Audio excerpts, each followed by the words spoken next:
Close your eyes right now and try to think about nothing. Not a memory, not a worry, not tomorrow's plans. Just silence. Try it for 10 seconds. You'll probably last about 2 before a thought sneaks back in, uninvited. A grocery list, a conversation from last week, a song lyric you didn't even choose. Your brain will not shut up even when you beg it to. Meditation teachers call this the monkey mind. But what if it's not a flaw at all? What if that restless, wandering, can't sit still brain is actually one of the most important survival tools your ancestors ever had? For most of human history, silence was never actually empty. Let's go back roughly 300,000 years to the earliest days of anatomically modern humans.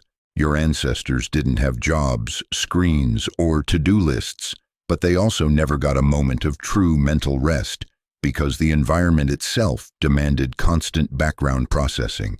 Every rustle in the grass could be wind or could be a predator. Every gap in food supply had to be mentally tracked against the season. Every relationship in the camp, who owed who a favor, who was angry, who might turn on you, had to be continuously monitored, even while your hands were busy doing something else entirely. A brain that could fully switch off was a brain that missed the leopard in the grass. Evolution did not select for peace of mind. It selected for a mind that was always quietly running calculations in the background. In 2001, a neurologist named Marcus Raichle, working at Washington University in St. Louis, made a discovery that overturned decades of assumptions about the resting brain. Using brain imaging technology, Raichle expected that when people stopped doing a specific task, their brain activity would simply drop, like a machine idling down.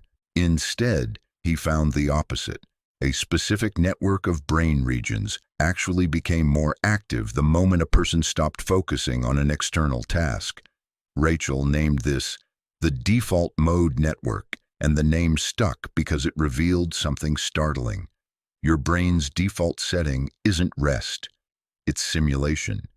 The default mode network activates when you daydream, when you imagine future conversations, when you replay past ones, when your mind drifts during a boring meeting. And here's the part that should genuinely surprise you. This network burns almost as much energy as your brain does during focused, effortful thinking.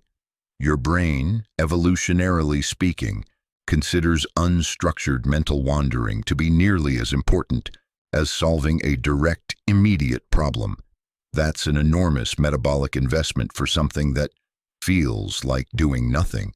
So why would evolution build a brain that spends this much energy simulating conversations that haven't happened and reliving arguments that are already over?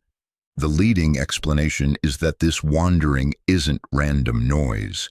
It's rehearsal. Anthropologists and cognitive scientists studying hunter-gatherer psychology have proposed that mentally simulating future scenarios, what if the hunt fails? What if that person turns hostile? What if the river floods?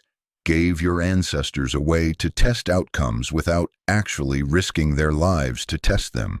A brain that could run 1,000 imagined disasters safely in the dark, while lying still, had an enormous advantage over a brain that could only learn from real ones. This is also why your mind so often drifts toward worry and social replay specifically, rather than pleasant, neutral thoughts.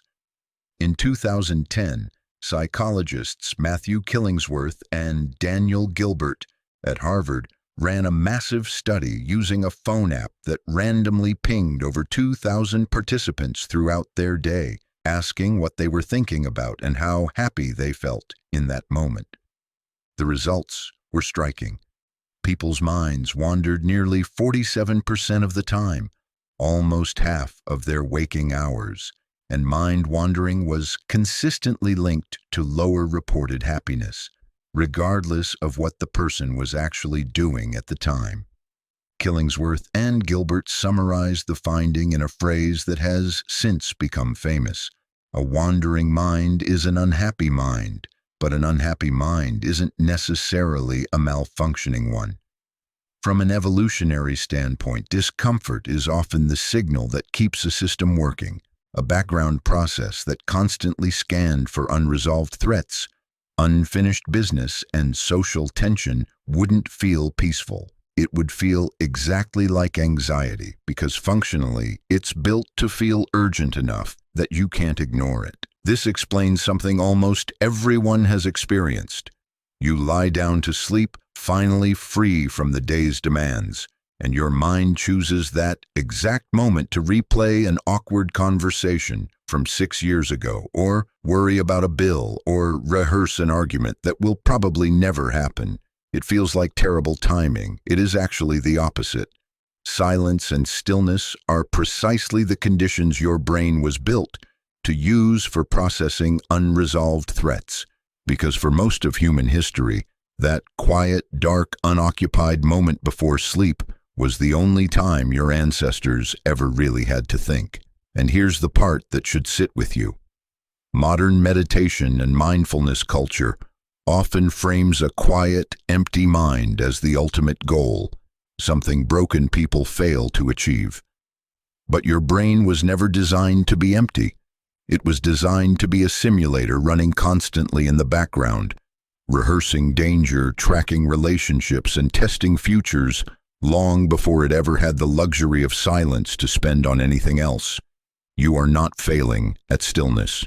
You are running software built over 300,000 years for a world that never let you stop thinking, even for a second, because the version of you that could switch off completely is not the version that survived to have descendants.